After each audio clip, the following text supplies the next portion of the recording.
لام غین زبر لاؤ، غین کی وجہ سے لام کو موٹا نہیں کرنا، ٹھیک ہے. لاؤ، واؤ کے اوپر تنوین، آگے میم حرف ہلکی میں سے نہیں ہے، تنوین پہ غنہ کریں گے اخفا کا. واؤ دو زبر واؤ، لاؤ واؤ. وقف کی صورت میں لاؤ وا، دو زبر والی تنوین آئے تو ایک زبر کو وقف کی صورت میں ختم کر دیتے ہیں. لاؤ وا. بسم اللہ الرحمن الرحیم نحمدہ ونصلی علی رسولہ الکریم اما بعد فاعوذ باللہ من الشیطان الرجیم بسم اللہ الرحمن الرحیم. السلام علیکم ورحمۃ اللہ وبرکاتہ. امید کرتی ہوں کہ آپ سب خیریت سے ہوں گے، انشاءاللہ جہاں ہوں گے ایمان اور صحت کی نعمت سے مالا مال ہوں گے. ہاں جی، آج ہم شروع کرتے ہیں اپنا جو ہمارا سبق چل رہا ہے ترتیب نمبر 11 کا چوتھا پارٹ ہے، ٹھیک ہے. تو ہم آپ لوگوں نے دھیان توجہ سننا ہے، انشاءاللہ بہت ہی فائدہ ہمیں ہوگا. اللہم صلی علی سیدنا و مولانا محمد وعلی آل سیدنا و مولانا محمد وبارک وسلم. رب اشرح لی صدری ویسر لی امری واحلل عقدۃ من لسانی یفقہوا قولی. رب زدنا علما رب زدنا علما رب زدنا علما. ہاں جی، لام غین زبر لاؤ، واؤ کے اوپر تنوین، آگے میم حرف ہلکی میں سے نہیں ہے تو تنوین پہ اخفا کا غنہ کریں گے. واؤ دو زبر واؤ، لاؤ واؤ.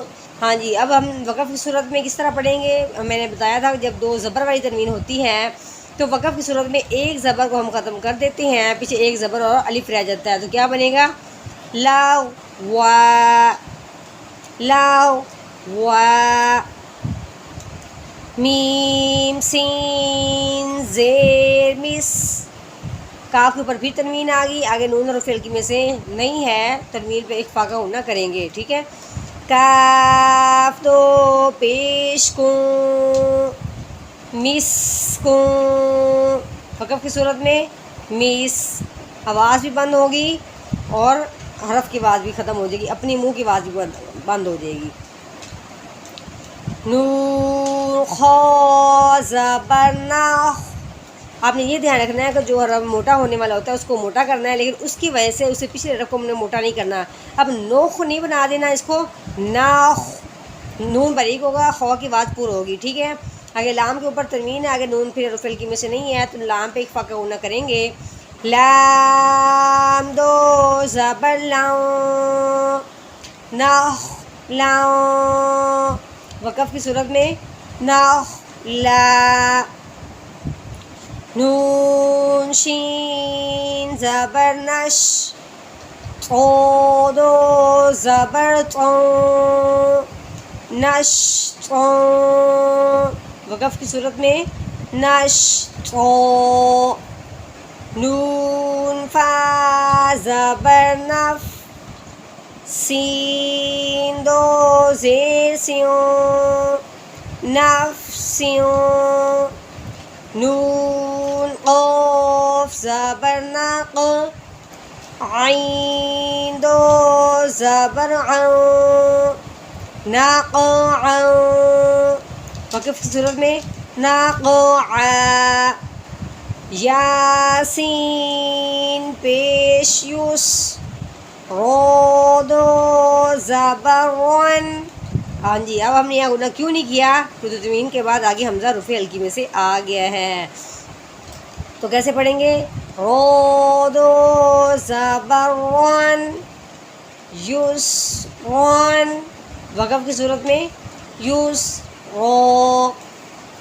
حمزہ با زبر اب، قاف کھڑی زبر قو، اب قو. دیکھیں با حرف کلکلا تھا، یہ بات ہم نے جو پیچھے پڑھی ہیں وہ سب ہم نے اس میں ایک وقت میں ذہن میں رکھنی ہے. با حرف کلکلا میں سے ہے، حرف کلکلا کے اوپر جزم آئی ہے، ابھی ہم اس کو ہلا کے پڑھنا ہے، ٹھیک ہے. اب قو، اس کی وقف صورت میں اس کو ویسے ہی رہنے دینا ہے، ٹھیک ہے. یہ بات آپ نے ذہن میں رکھنی ہے کہ جہاں بھی کھڑی زبر اگر آخر میں آتی ہے تو اس کا جو وقف ہوتا ہے ویسے کا ویسے رہتا ہے، وہ نہیں بدلتا، ٹھیک ہے۔ وقف کی صورت میں اب تارو زبر تارو، ہاں جی، آواز آپ نے خود محسوس کرنی ہے کہ تا باریک ہوگا، رو پہ آگے ہم نے پر کرنی ہے، تارو وہ تارو۔ اب یہ بھی آپ نے دیکھنا ہے کہ رو کے اوپر جو جزم لگی ہوئی ہے اس کے اوپر زبر اور پیش آئے تو ہم نے کہا تھا کہ رو پر ہوگی، لیکن جزم کی صورت والا ہم نے قاعدہ پیچھے پڑھا تھا کہ جزم آ جائے تو اس سے پچھلے حرف کو دیکھتے ہیں، اس سے پیچھے حرف کیا ہے؟ زبر ہے، اس سے پیچھے زبر اور پیش آ جائے تو اس کو پر کرتے ہیں، لیکن اس کے ساتھ ہم نے یہ بھی کہا تھا کہ اگر خا صاد ضاد غین قاف ظا جو حروف مستعلیہ کے موٹے حروف ہیں، اگر یہ اسی کلمہ میں ہی آ جائیں، یہ دیکھیں یہ ایک ہی کلمہ ہے، ایک کلمہ کے اندر ہی یہ حروف مستعلیہ کا حرف بھی آ گیا را ساکن کے بعد، تو اب ہم اس کی وجہ سے بھی را موٹا ہوگا اور پیچھے حرف جو ہے اس کے اوپر زبر ہے اس کی وجہ سے بھی موٹا ہوگا، دونوں اس میں موٹا ہونے کی وجہ پائی جا رہی ہیں، ٹھیک ہے۔ تار غود کھڑی زبر غو، تار غو، وقف کی صورت میں تار غو، تانون زبر تاؤ، ہاں جی یہ دیکھیں نون ساکن ہے، آگے سین اور فعل کی میں سے نہیں ہے، تنوین کی بات اور نون ساکن کی بات سیم ہی ہے۔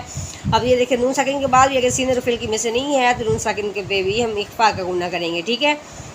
تانون زبر تاؤ، سین کھڑی زبر سا، تاؤ سا، وقف کی صورت میں تاؤ سا، بس ہم نے لہجہ تھوڑا سا نیچے لے کے آنا ہے کہ ہمیں پتہ ہو کہ یہاں پہ وقف ہو گیا ہے، ٹھیک ہے، اور کوئی تبدیلی نہیں آئے گی اس میں۔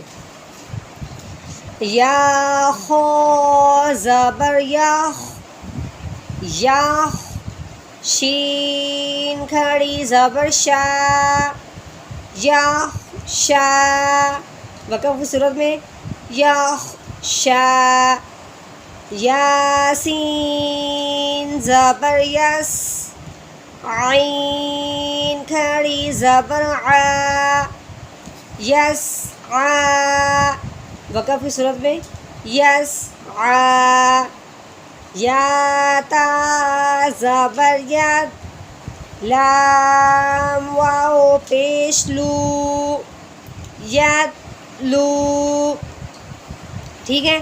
اب اس کا بھی وقف جو ہم کریں گے وہ بھی ویسے ہی رہے گا، ٹھیک ہے، یہ بھی میں نے پیچھے بتایا تھا کہ جب جزم آ جاتی ہے جس حرف پہ آخر پہ ہو جزم تو وہ وقف ضرور میں نہیں بدلتی، جیسے کھڑی زبر نہیں بدلتی ویسے ہی یعنی یہ جو جزم ہے یہ بھی نہیں بدلتا، ٹھیک ہے۔